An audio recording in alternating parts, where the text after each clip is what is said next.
Continuamos agora na carta 13, onde ele vai falar sobre os meios de extrair trabalho. Como fazer para extrair o trabalho, né, dos prisioneiros, né, fazê-los trabalhar. E aí ele diz assim, ó, se um homem não trabalhar, ele não tem nada a fazer de manhã à noite, a não ser comer o seu duro pão e tomar a sua água, sem uma alma com quem falar. Então, se ele não quer trabalhar, ele vai ficar na cela, onde todas aquelas condições que a gente viu, o prisioneiro está sozinho na cela. Então ele vai padecer de uma solidão ali, não tem com quem falar. Então, o momento em que ele pode falar é quando ele vai ao trabalho. Olha só, se ele trabalhar, seu tempo será ocupado e ele terá a sua carne e a sua cerveja, ou seja lá o que mais seus ganhos lhe permitirem.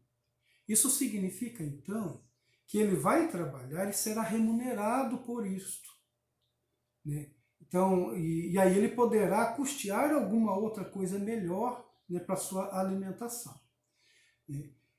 E ele não fará um gesto sem conseguir alguma coisa a qual ele não obteria de uma outra forma. Então, o prisioneiro verá vantagem no ato de trabalhar. Então, essa é uma forma de extrair dele o trabalho, de fazer com que ele trabalhe. Então, continua ele. Este estímulo é necessário para que ele dê o máximo de si, mas mais do que isso não é necessário.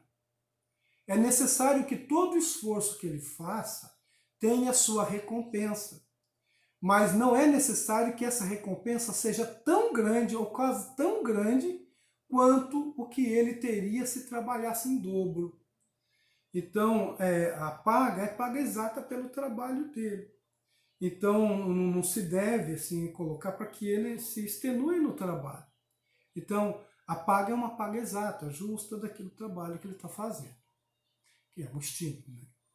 E aí ele continua. O confinamento, que é a sua punição, olha só, o confinamento, que é a sua punição, só isso.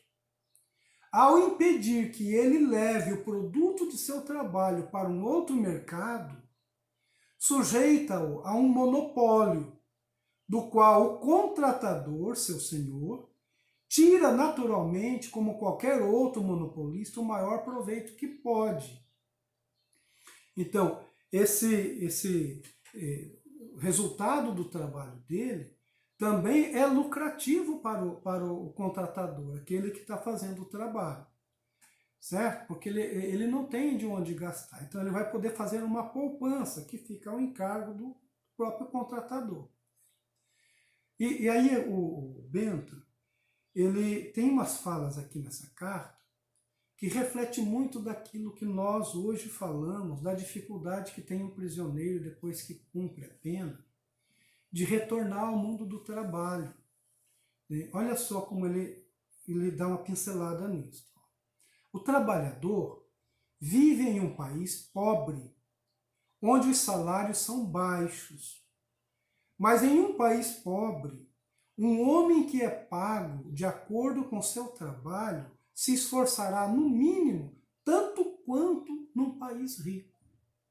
Ou seja, né, se é costumeiro, né, num país pagar o salário mínimo e ele é um salário fraco, e, enfim, isso é voga, o trabalhador que tem a promessa lá dentro, né, de ter um salário mínimo, ele vai trabalhar, como se aquilo fosse um salário encorpado, né?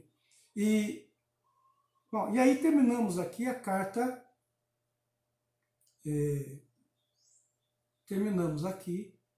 a carta 15, né? Nós vamos agora para a carta 13, agora nós vamos para a carta 14.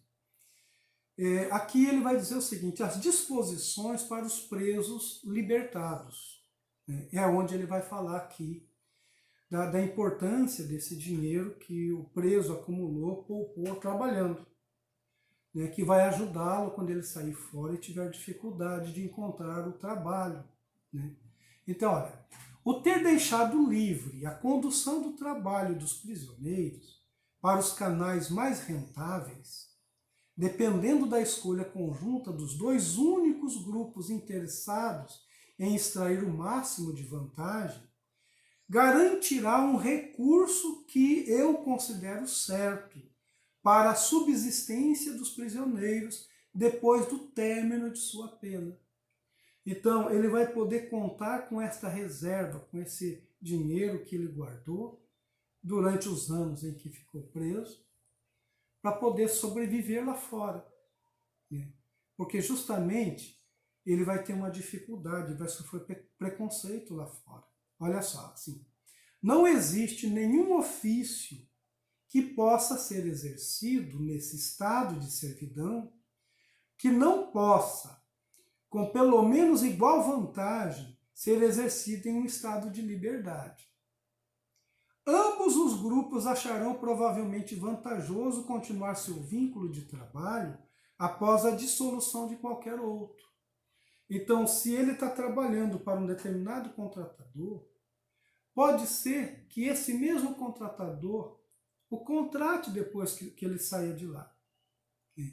Mas, contratando, né, ou não contratando, enfim, ele tem uma reserva. Mas se contratar, por exemplo, ele vai ter problemas. Porque, como ele foi prisioneiro, ele pode acarretar problemas para esse contratador, agora empresário, né, agora dono de uma manufatura, porque as pessoas que estão lá trabalhando podem se sentir amedrontadas com a presença dele, né, ou pode assim, exigir, né, que ele não fique lá. Então, o empregador pode ter prejuízos também se empregar. Então é isso que ele está dizendo aqui. O trabalhador, por causa do estigma que lhe é atribuído em virtude de sua reclusão, provavelmente terá dificuldade em obter emprego em outro lugar. Então, se ele não for empregado nesse caso aqui, né, de como desse empregador, né, que é uma forma então de dizer ao preso, olha, se você trabalha aqui, pode ser que você continue trabalhando depois da pena, então ele não vai ter um emprego. Então, a vantagem dele trabalhar significa que aquele dinheiro pode ajudá-lo por um bom tempo. Ou também ele continuar trabalhando por um preço menor, né, para o mesmo contratador. Então, se por acaso ele obtiver, o será em termos proporcionais, em alguma medida ao risco que o empregador externo considera ocorrer, e em alguns casos ao perigo de afastar outros trabalhadores por causa da admissão de um colega que pode se mostrar mais ou menos indesejável. Então é o problema que o empregador vai ter não só com ele, né, mas com os outros trabalhadores, né? Aqui, claro, está supondo aqui que, né, haja assim uma liberdade mesmo, né, para aqueles que trabalham, né, de largar um determinado emprego. Não é o caso agora. Né? Agora a gente está atrás de postos de trabalho. Eles não há. Há postos de trabalho que simplesmente desapareceram. E nós temos agora, então, a carta 15.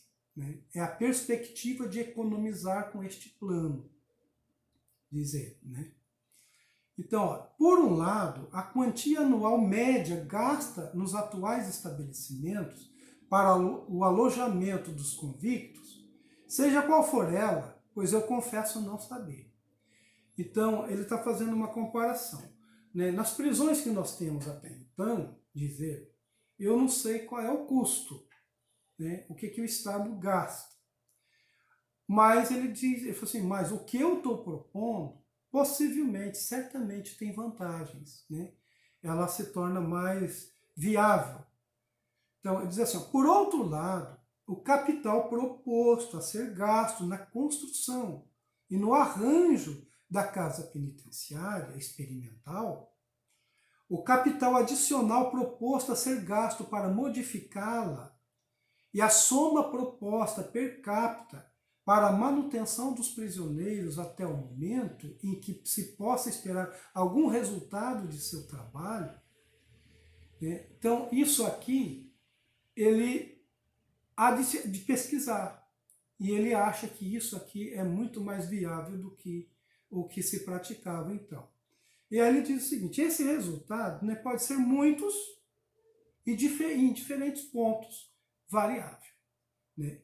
E aí ele vai citando que são, em primeiro lugar, ele diz o seguinte, o resultado pode ser apenas o suficiente para pagar as despesas da alimentação, lá dentro do presídio. Então já é uma vantagem, né? Porque se não faz nenhum trabalho, essa despesa é por conta do Estado. Em segundo lugar, ele poderá, além disso, pagar as despesas do vestuário, os uniformes. Então, já seria uma outra vantagem, e que não caberia mais ao Estado fornecer isso, seria do próprio trabalho do prisioneiro. Em terceiro lugar, o resultado poderá ainda pagar as despesas de guarda e de instrução, a saber, os salários ou outros emolumentos, em um caso, do numeroso grupo de visitantes, governadores, carcereiros, capatazes, etc. E no outro, do contratador e de seus assistentes. Então, de um outro lado, você pode, desse trabalho feito dentro da prisão, pagar também os custos de pessoal que vão atender lá. Em quarto lugar, ele pode ainda pagar o desgaste e a depreciação do equipamento armazenado. No caso das fábricas, né, que forem colocadas lá, ou para onde eles forem levados, enfim. Então, o desgaste e a depreciação do material, que já é uma outra grande vantagem. Em quinto lugar, aquele resultado pode ainda pagar os juros do capital empregado na compra desse equipamento. Então, o empregador que vai fazer esse projeto, né, que tomou dinheiro emprestado para construir essa fábrica, enfim, aquela manufatura, então, esse trabalho também pode ser revertido para pagar, né, as prestações, os juros, né, embutidos nesses empréstimos. Em sexto lugar, ele pode, ademais, pagar os juros do capital investido na construção e arranjo do estabelecimento em todas as suas partes. Ou seja, as despesas de construção, né, de estabelecimento dessas fábricas aí. Em sétimo lugar, por último, o resultado pode ainda pagar a taxa habitual, os juros do dinheiro, se é que existe algum, investido na compra do terreno. Então, pagaria-se também o terreno onde foi estabelecida aquela fábrica. Então, assim, na carta, ele está enumerando aqui uma série de vantagens, né, para que alguém compre a ideia dele desse presídio. Certo? Vamos parar aqui, já a gente retoma com a carta 16.